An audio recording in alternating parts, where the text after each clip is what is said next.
Hey, how you guys doing? This is Kurt. There's my son over there playing a video game with the Oculus on, looking at me like I'm crazy. But that's because he's crazy. He's been on Oculus all day. Anyway, I wanted to pop in with the Mañana morning check-in, and this is not the morning. The whole day has managed to escape. The whole day has managed to get past me, and it is now 9 o'clock at night. So, I caught myself. We've already done dinner. I've already got a post-dinner beverage. This is some honey bourbon. Cutter's Mark, I believe, is what I've been sipping on. Man, that stuff is so good. I wasn't a hard liquor kind of guy before, but these honey bourbons are amazing, and this Cutter's Mark is fantastic. In any case, I was sitting there. My daughter was watching one of her kind of like anime kind of movies with my wife, and I was sitting there doing the family thing, and I was like, oh, I didn't do the morning check-in, and it hit me like a ton of bricks. It was an amazing day. So the Power Sports Academy is gaining steam. I can't tell you how refreshing, rewarding it is that a year and a half into this thing,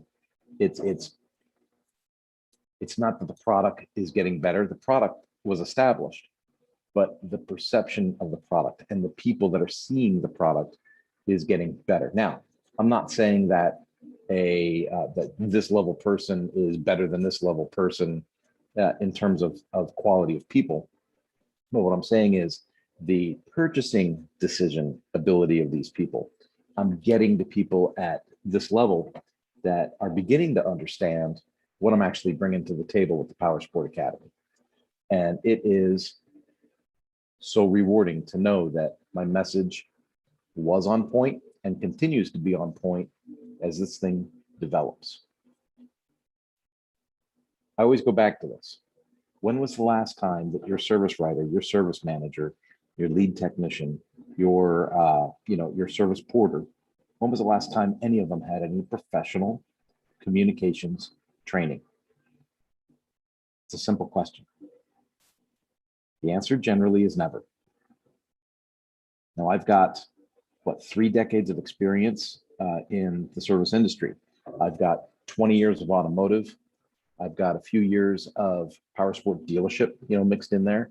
And then I've got this decade of OEM level experience working on training and publications for Ducati and Suzuki. And when I take a look at that in combination with my John Maxwell certification on the leadership, training, coaching, consulting, it's like it all starts to come together. I was on LinkedIn the other day, and one of my connections on LinkedIn had posted hey, if you're working at a dealership and X, Y, and Z happens and you do A, B, and C, how does LMNOP work, right? And the answer was simple. I said, this is not a technician problem. This is a communication problem. The sooner you guys hit the communication problem, the sooner you can repair the culture in your shop and you won't have a technician issue. Fast forward to today. Today, just after dinner, I had a friend of mine, a former student, reaching out to me and saying, "Oh, hey, our dealership needs a new technician. Can you refer a new technician to us?" And I've told you before, that's a common question. I get that every week. Every week, someone reaches out and says, "Oh, we just need another A-level technician, and it'll get us where we need to be. We're so far behind, or something." If you run a service department and you are struggling to find technicians, and you are convinced that you just need one more A-level technician and it's going to fix things for your service department, you're wrong. Well, you got a 90% chance you're wrong. And here's the deal. If you found an A-level service technician to come into your facility, would that person be able to work in a way that kept them engaged and profitable? Simple question again, right? The answer is no. Chances are it's not. Whereas if your service department focused on training for communication, relationships, and processes to improve the culture in the back end of the shop, you wouldn't be struggling to find technicians. You would have people that work in your shop. I say that a lot. I get a lot of people that reach out to me because of my connections, and they go, can you help me find a technician? Maybe I can help you find a technician. I've got some contacts at MMI. I can reach out to Jason at Motorcycle Industry Jobs, and you know, I can use some of my connections to get some information. I might be able to find someone that even wants to work for you. But if you don't have the right culture and the right processes in place at your dealership, you're not going to keep that person. You need to become the shop that people want to work at, and then you don't have to struggle looking for those people all the time. They'll find you. They'll, you know, the industry's small. It'll catch up. It takes effort. It takes time. It takes commitment. But they'll find you. And in the end, when your culture is fixed, when your communication is fixed, when your customer relations is on point, it's not just, hey, mechanics want to work for you. It's parts and labor sales come more naturally. Shop work gets to the shop more naturally. Things begin to flow better. You'll notice that, you know, you're bringing in more parts and labor. You're able to manage the department instead of the department manage you. And it's a dream. You know, I talk to a lot of people, you know, before the training process starts. And I say, well, these are the goals. These are the things that I would like to bring to the table for you. And a lot of people blow it off and they go, it's never going to happen, bro. And then when we start to go through the system and we work on communication and communication culture and relationships, and we start talking about the emotional bank account and how to interact with people.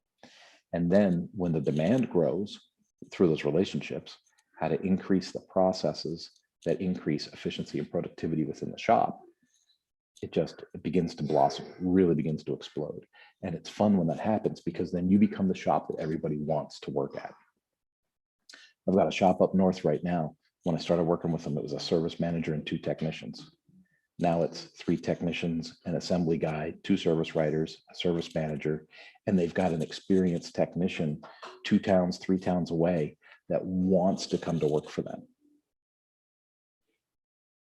You know, communication, culture, productivity, profitability, it all comes around. You got technicians saying they need a raise. Well, work with the Power Sports Academy and I'll show you how to give everybody a raise. True story. All right, this was fun today. It's Thursday, it's July 29th. It's the end of a long day, but I did want to check in for the Mañana morning check-in. And I will see you guys tomorrow. Tomorrow's a big day. I'm going to finish up I think I'm going to finish up the Stop Soldier Suicide 250-mile challenge for bicycling. So I think I'm going to finish that up tomorrow. And I've got some web work that I'm finishing for my client up in San Francisco. So I'm hoping that that finishes up really, really well, at least, you know, for this phase of the project. And then quite honestly, I've got a guy who I really need to follow up with. Wink, wink, nudge, nudge. If you watch these things, your phone's going to ring tomorrow.